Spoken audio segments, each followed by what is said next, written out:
नमस्कार दोस्तों, स्वागत है आप सभी का मेरे इस YouTube चैनल पर। मैं विनीत आज फिर से आपके सामने एक और नई वीडियो में भूगोल विषय से पाठ 7 राष्ट्रीय अर्थव्यवस्था की जीवन रेखाएं लेकर आया हूं। देखिए, आज की इस क्लास से पहले हमने अभ्यास के प्रश्न अपने YouTube चैनल पर इससे पहले वाली क्लास में कराए थे और आज जो हम कराने जा रहे हैं वो इस पाठ के अति लघु उत्तरात्मक प्रश्नों के उत्तर है। देखिए, ये जो प्रश्नों के उत्तर है वो 20 से 50 शब्दों के बीच में आपको देने हैं, जो कि आपके एग्जाम में कम से कम 3 या 2 अंक के प्रश्न होंगे। देखिए, हमने बताया था कि राष्ट्रीय अर्थव्यवस्था की जीवन रेखाएं कौन सी है, परिवहन के साधन एवं संचार के साधन। देखिए, हमने इनके महत्वपूर्ण बिंदुओं के बारे में बताया था कि किस प्रकार परिवहन और संचार के साधन हमारे जीवन में कितनी अहम भूमिका निभाती है। देखिए, आज की इस कड़ी के अंदर, इस वीडियो के अंदर मैं आपको यही बताने वाला हूं कि जो हम लघु उत्तरात्मक प्रश्न कराने वाले हैं वो आपके एग्जाम में 2 या 3 अंकों की होंगे। और आपको ये भी याद दिलाना चाहता हूं कि भूगोल विषय का ये अंतिम पाठ है और इसके बाद हमारा भूगोल विषय समाप्त हो जाएगा। देखिए, प्रश्न नंबर 1 यहाँ पे क्या कह रहा है, परिवहन को किस प्रकार वर्गीकृत किया गया है। बताया था मैंने आपको। देखिए, परिवहन को किस तरह वर्गीकृत किया गया है कि मनुष्य, वस्तु और सेवाओं का परिवहन पृथ्वी के 3 महत्वपूर्ण क्षेत्रों स्थल, जल तथा वायु द्वारा किया जाता है और इन्हीं के आधार पर परिवहन को स्थल, जल और वायु परिवहन में वर्गीकृत किया गया है। देखिए, परिवहन जो है मनुष्य को एक स्थान से दूसरे स्थान पर ले जाने के लिए 3 ही साधन है हमारे, जल है, स्थल है और वायु है। और इन्हीं के आधार पर, जल के आधार पर जल परिवहन, वायु के आधार पर वायु परिवहन और स्थल के आधार पर स्थल परिवहन में वर्गीकृत किया है।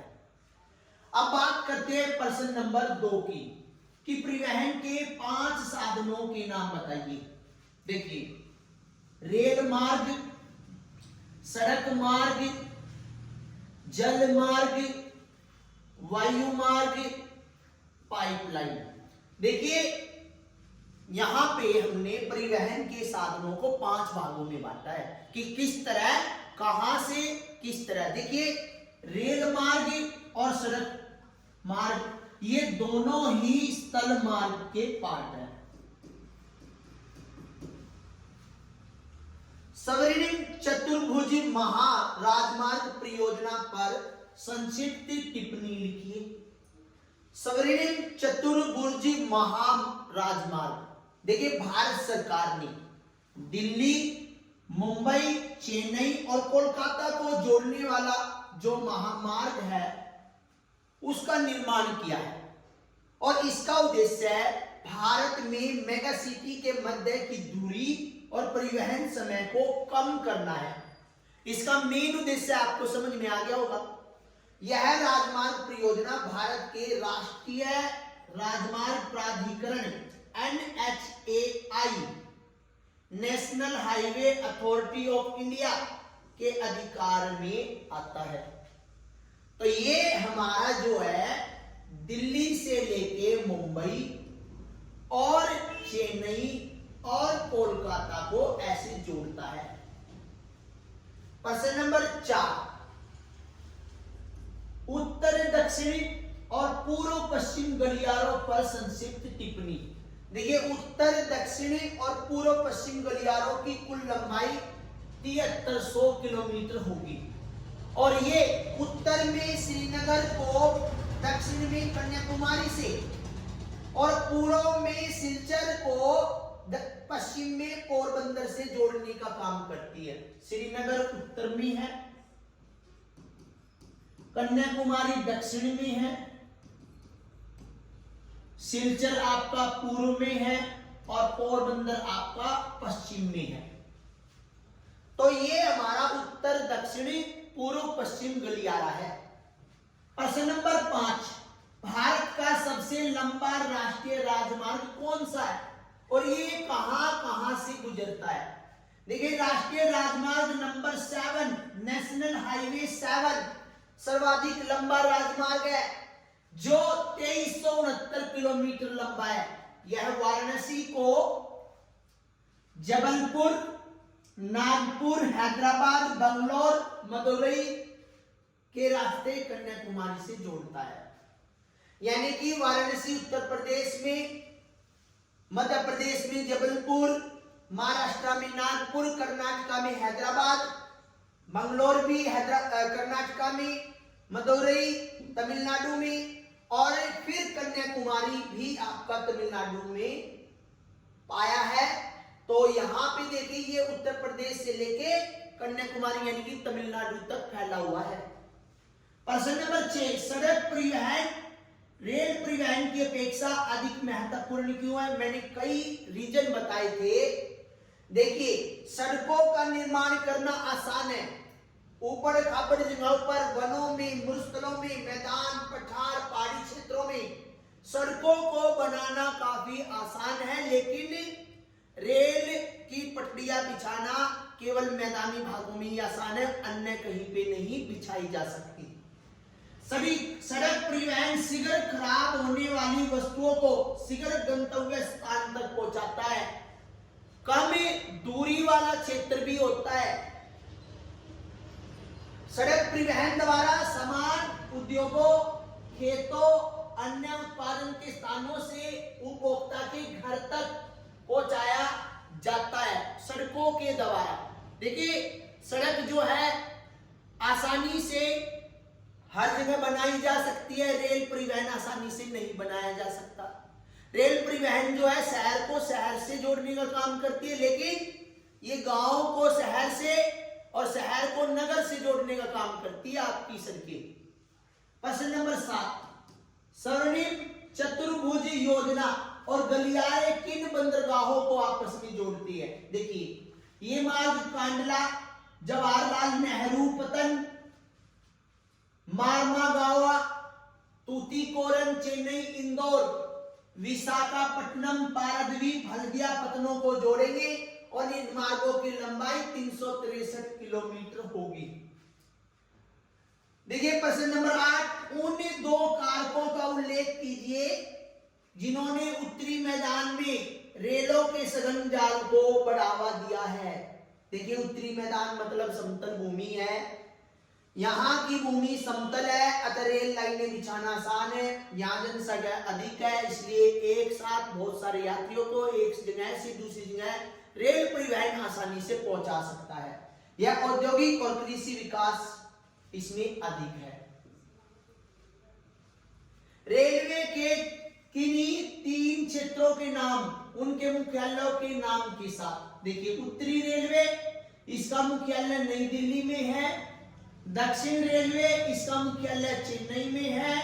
पश्चिमी रेलवे, इसका मुख्यालय मुंबई चर्च गेट में है। प्रश्न नंबर 10, स्वर्णिम चतुर्भुज महाराजमार्ग परियोजना के विषय में बताइए। दोबारा से आ गया।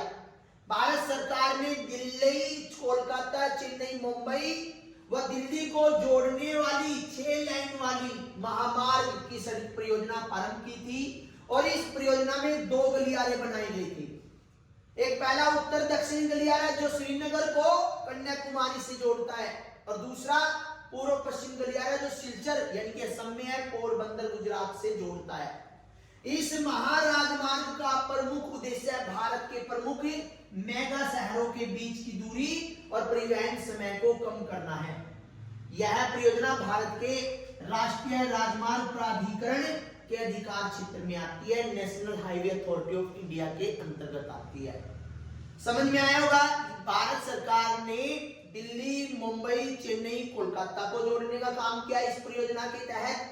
दूसरा, इसके अंदर जो 2 गलियारे बनाए हैं वो श्रीनगर से कन्याकुमारी और सिलचर को पोरबंदर से जोड़ने का काम करती है।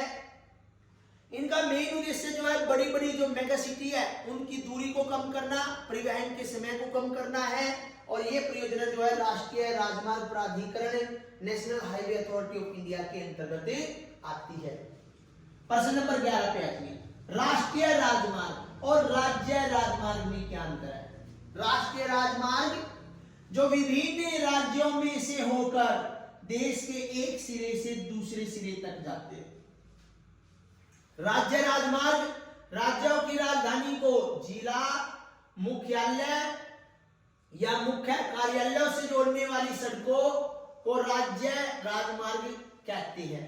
देखिए इसमें क्या है, विभिन्न राज्यों से होकर एक देश के सिरे को दूसरे देश के सिरे से जोड़ती है और इसमें जिले से होकर एक राज्य की सड़क को दूसरे राज्य से जोड़ती है। इसका निर्माण और देखरेख केंद्रीय लोक निर्माण विभाग CPWD करता है और इसका निर्माण देखरेख का दायित्व राज्य के सार्वजनिक निर्माण PWD का होता है।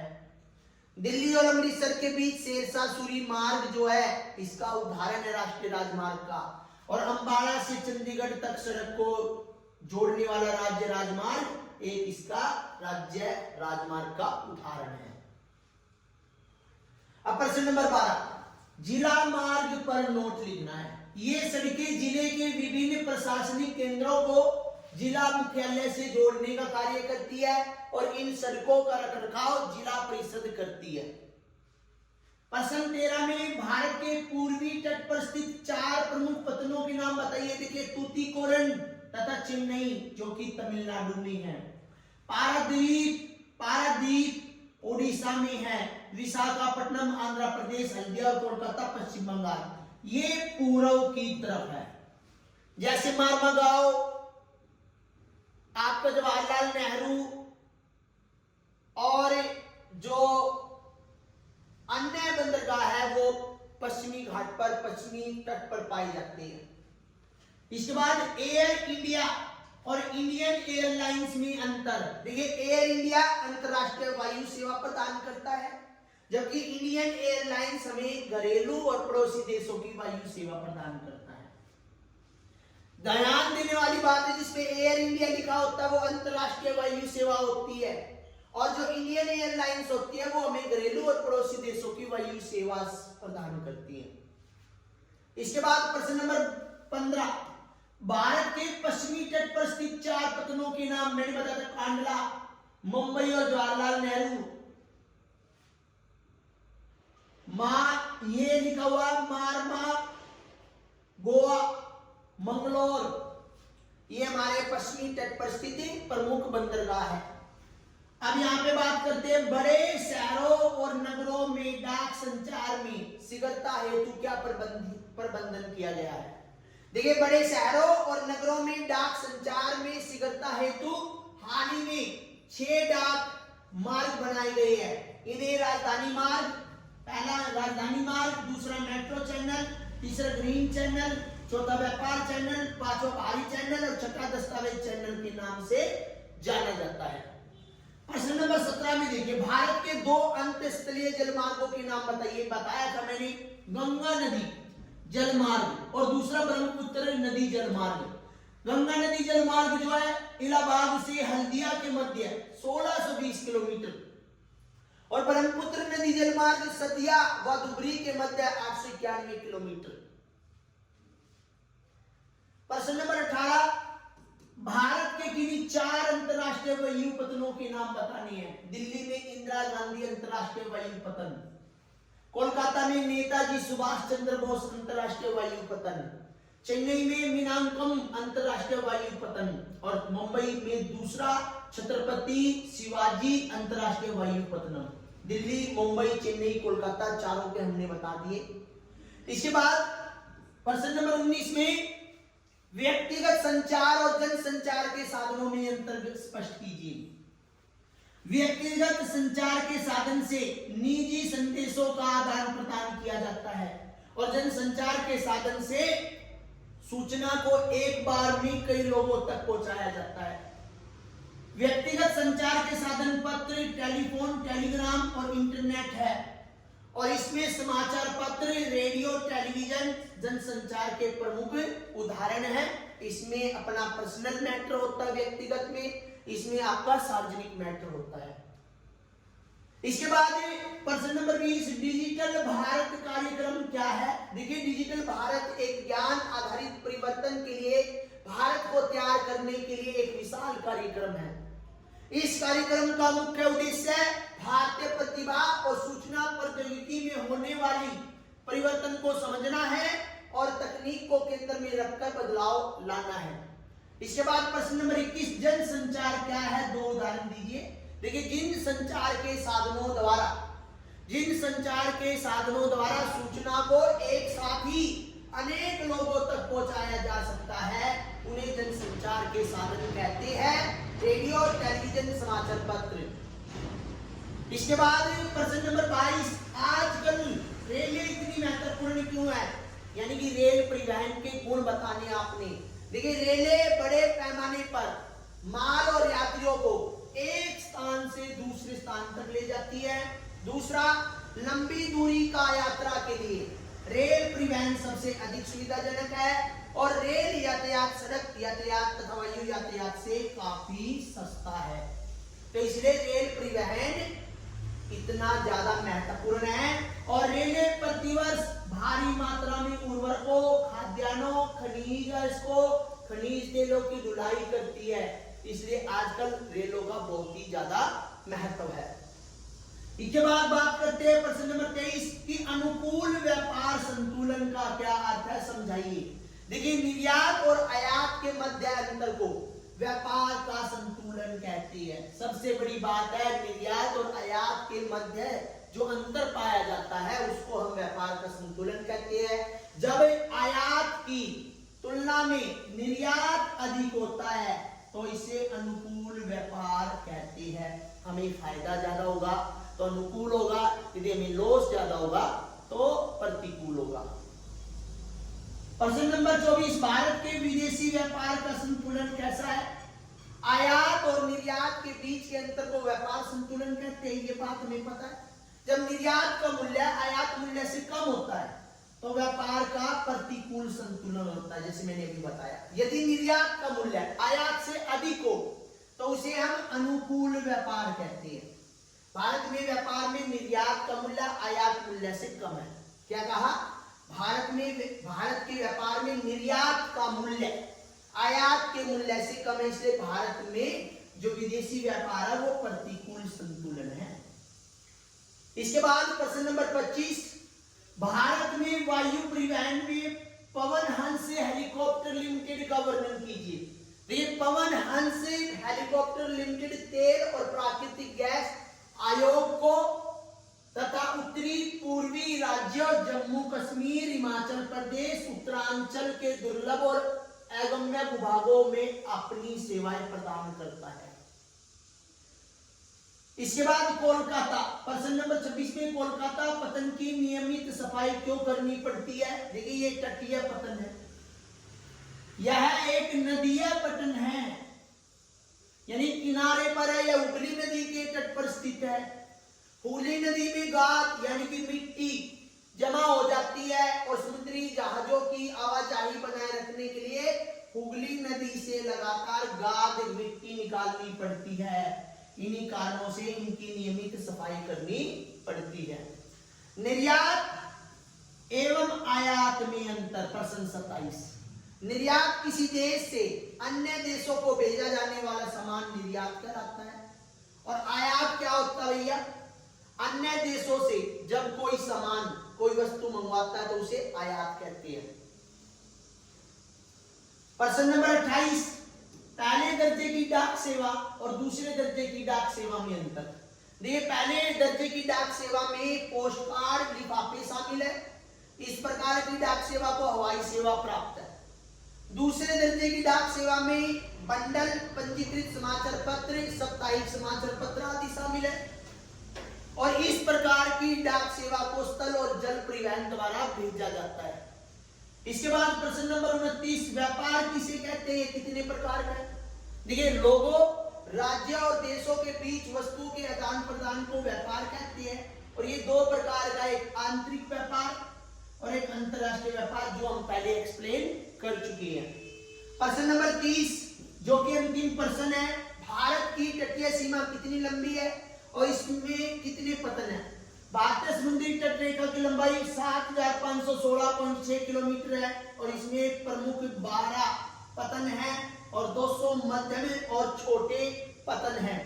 देखिए यहाँ पे जैसे व्यापार की बात की, वायु परिवहन की बात की, रेल परिवहन की बात की, सड़क परिवहन की बात की, ये सभी परिवहन के साधन जो है बहुत ही ज्यादा महत्वपूर्ण है। एक हम यहाँ पे पाइपलाइन परिवहन की बात नहीं कर पाए हैं। देखिए पाइपलाइन परिवहन में हमें जो सीधा खनिज तेल, पेट्रोलियम, प्राकृतिक गैस को जैसे हजीरा, विजयपुर, जमशेदपुर पाइपलाइन से जोड़ा गया है, डायरेक्ट उद्योगों तक पहुंचाने का कार्य किया जाता है। और वह इसलिए किया गया है क्योंकि यदि हम सड़क के रास्ते पेट्रोल, प्राकृतिक गैस या इस तरह के सामान को लाएंगे तो अत्यधिक खर्चा होगा, ये अत्यधिक महंगे होंगे, इसलिए इन्हें पाइपलाइन की कनेक्टिविटी से जोड़ा गया है। देखिए आज की क्लास में हम जो करा रहे थे वे अति लघु उत्तरात्मक प्रश्न थे जो कि हमारे एग्जाम में 2 या 3 अंकों के ही होंगे। और जो भी स्टूडेंट हमारे चैनल पर नए हैं वो हमारे चैनल को सब्सक्राइब कर ले, वीडियो अच्छी लगे तो ज्यादा से ज्यादा शेयर करें। और हाँ, यदि आपको किसी पर्सन में कोई प्रॉब्लम है तो वो अपना पर्सन कमेंट सेक्शन में लिखकर भेजें, हम उसका आंसर जरूर देंगे। धन्यवाद।